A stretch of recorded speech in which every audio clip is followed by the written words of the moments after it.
자, 반갑습니다. 지구과학 김우진 선생님입니다.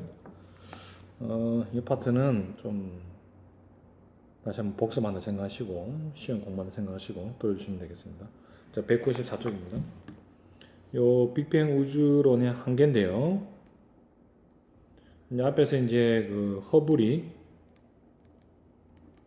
빅뱅을 주장했고 그에 뒷받침하는 여러 가지 이야기들이 허블이 아니고 죄송해요. 누굽니까? 가모프. 허블의 이제 우주 팽창이 이제 확인된 뒤로 가모프와 호일이 각자의 주장을 이야기하죠. 가모프는 빅뱅, 그리고 호일 같은 경우는 정상 우주론. 자, 이 상황에서 이제 가모프의 빅뱅이 이제 WMAP이라고 하는 우주 배경 복사에 의해서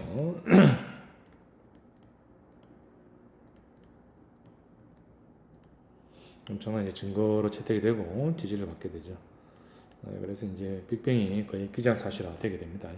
그 이후에도 몇 개의 또 이론들이 가모프의 빅뱅을 지지해주는 형국이 됩니다. 자, 근데 이런 빅뱅 우주론에 한계가 있다고 했습니다. 우주의 지평성 문제, 우주의 평탄성 문제, 그리고 이 자기 홀극 문제가 제기가 되죠. 지평성 문제 같은 경우 너무 멀리 있는 두 점 A, B가 온도를 주고받는 것은 너무 이론적으로 말이 안 된다. 정보를 교환할 수 없지 않냐라는 이런 이야기를 하게 되는 거죠. 그다음 이제 평탄성 문제는 지금 우주를 우리가 보니까 평탄하더라. 그럼 빅뱅에서 생각하면 좀 이게 말이 안 맞지 않냐?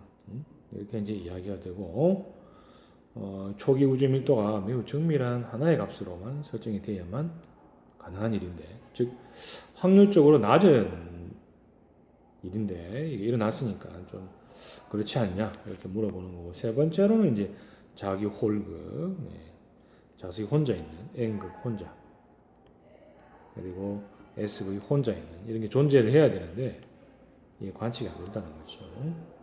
이런 세 가지의 우주 빅뱅 우주론에 대해서 한계를 제기를 하게 됩니다. 자, 이에 대해서 이제 반격하는 이론으로 급팽창 우주와 가속팽창 우주론이 대두가 됩니다. 결론만 말하면 이 두 가지로 인해서 전부 다 해소가 된 거죠. 의문점에 대한 해소가 됩니다. 물론 그래도 또 불만을 가진 사람은 당연히 있기 마련입니다. 자, 먼저 이 급팽창 우주론이 나오게 되는데, 급팽창 우주론이란 얘기 있는 것처럼 탄생 직후 매우 짧은 시간 동안, 저는 잘 기억이 안 나는데 그 책에 보면 거의 뭐 한 38분, 뭐 그만 한 정도 시간에 우주가 급팽창을 합니다. 그래서 지금의 우주가 거의 비슷한 크기로, 좀 말이 안 되지만 굉장히 짧은 시간에 이 우주가 거의 이제 형성이 된다고 보면 되죠. 물론 지금도 우주가 굉장히 빠르게 팽창하고 있습니다만 그 당시에 우리가 탄생한 직후엔 더 빠른 아주 엄청난 속도로 팽창을 하였다라고 말함으로 해서 위에 세 가지가 다 해소가 된다는 이야기입니다. 그래서 이런 급팽창 우주론에 따라서 일단 첫 번째, 가까이에서 서로 정보 교환이 이미 그 전에 일어났기 때문에 급팽창 전에 문제될 건 없다. 이렇게 한 가지를 이야기했고요.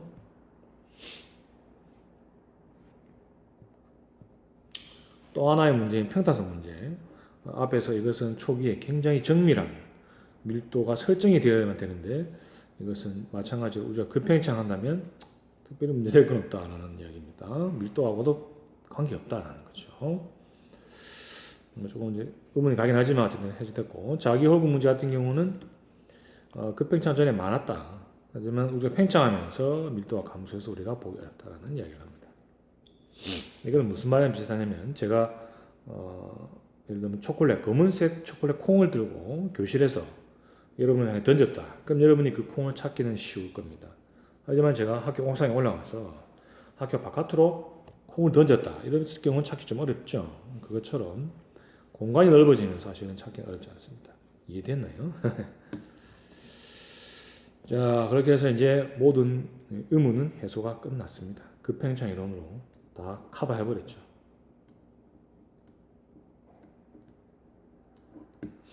세 가지의 빅뱅 오존 한계를 보겠습니다.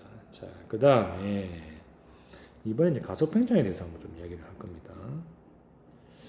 급팽창 이론은 사실은 너무 옛날 이야기고 지금 좀 말하기 어려운 현상이지만 여기 나오는 가속 팽창은요, 지금은 충분히 관측이 가능하고 이야기가 될 만한 이야기입니다. 그래서 별표를 두세 개 해두시고요.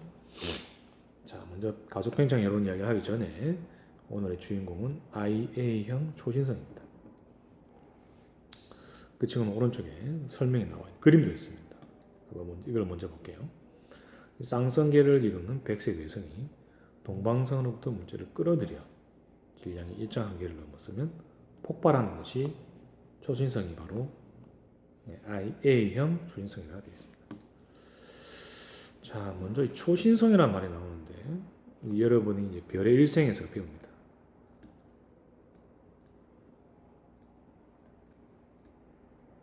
우리 태양도 죽습니다.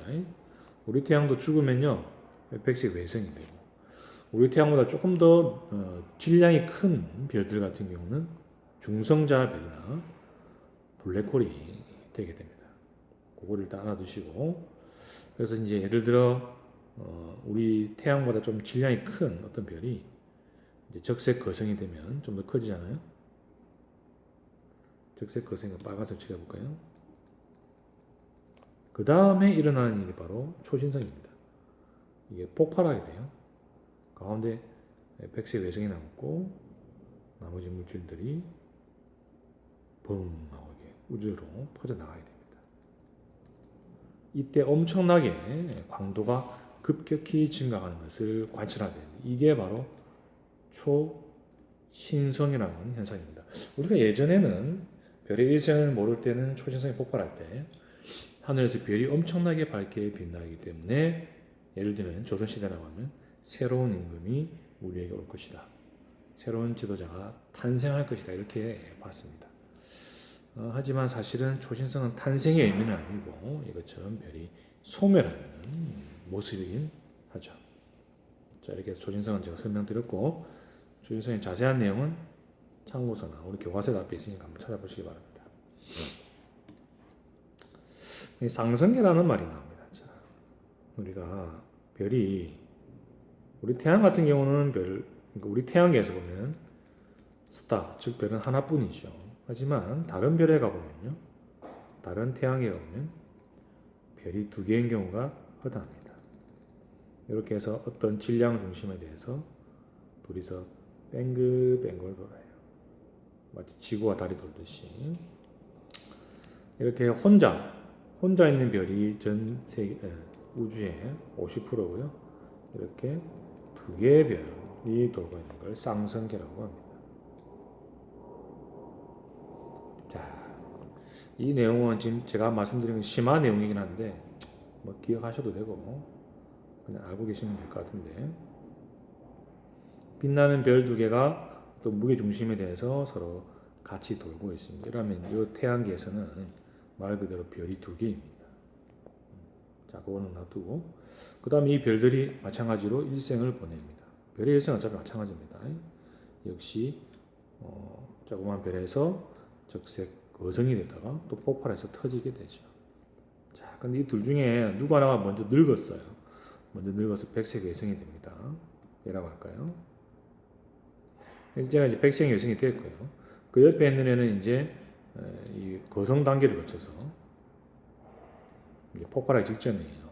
또는 폭발했어요. 폭발하면서 물질이 밖으로 벅 튀어나옵니다. 이때 폭발하면서 튀어나오는 이런 수많은 성운, 이 물질들이 바로 가장 가까이, 가장 힘이 센 백색 외성 쪽으로 빨려 들어가게 됩니다. 이러면서 백색 외성은 굉장히 밝게 되죠. 이러면서 백색 외성은 점점 커지게 되고 질량은 점점 증가하게 됩니다. 그러다가 일정한 한계에 달하려면 얘는 폭발을 합니다. 자, 왜 폭발하느냐? 그것은 물리학적으로 일정량 이상일 때 안에서 내부에서 온도나 이런 것들이 폭발하게 만든다는 거죠. 자, 내용이 좀 어려웠는데요. 결론부터 말씀드리면 이 IA의 초신성이 제일 밝게 빛날 때 바로 그 밝기의 광도가 정해져 있다는 겁니다. 자, 여기서 그러면 우리가 약간 이런 얘기를 해야 돼요. 중학교 때 뭘 배웠냐면 CC 등급 빼기 절대 등급이라고 하는 걸 배웁니다. CC 등급은 안시 등급이라고도 하고 눈으로 본 거죠. 그래서 여러분들이 어떤 별에 CC 등급과 절대 등급을 알고 있다면 우리는 그 별에 무엇을 알 수 있느냐? 결정적으로 거리를 알게 됩니다. 자, 그래서 선생님 하고 싶은 말이 뭐냐? IA형 초신성이 만약 하늘에서 갑자기 크게 폭발해서 최대 강도가 됐다 라고 하면 우리는 그까지의 거리를 알 수 있게 됩니다. 됐나요? 그게 우리랑 무슨 상관이냐? 아주 멀리 있는 아이의 거리를 알기 때문에 우리는 그 아이의 도플러 효과까지 구했을 경우 허블 상수를 알 수 있다는 겁니다. 허블 상수를 알 수 있으면 우리가 뭘 알 수 있느냐? 바로 허블이 말한 V는 HR 라는 공식에 허블 상수를 알 수 있게 되고 결국 이 식을 통해 알았던 우주의 나이,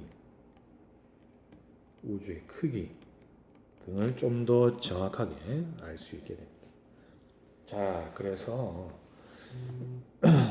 이 IA형 초신성의 관측을 통해서 우리는 아주 멀리 있는 천체까지, 지금까지는 알 수 없었던 그런 아주 멀리 있는 천체까지 거리를 알 수 있게 되고 그 거리에 대해서 허블 상수를 비교해서 결국은 우주의 팽창 역사를 다시 쓸 수 있다는 거죠. 조금 더 이야기를 보태보면 허블이 구한 허블 상수는 거리에 대해서 후퇴 속도를 점으로 찍은 겁니다. 이런 식으로.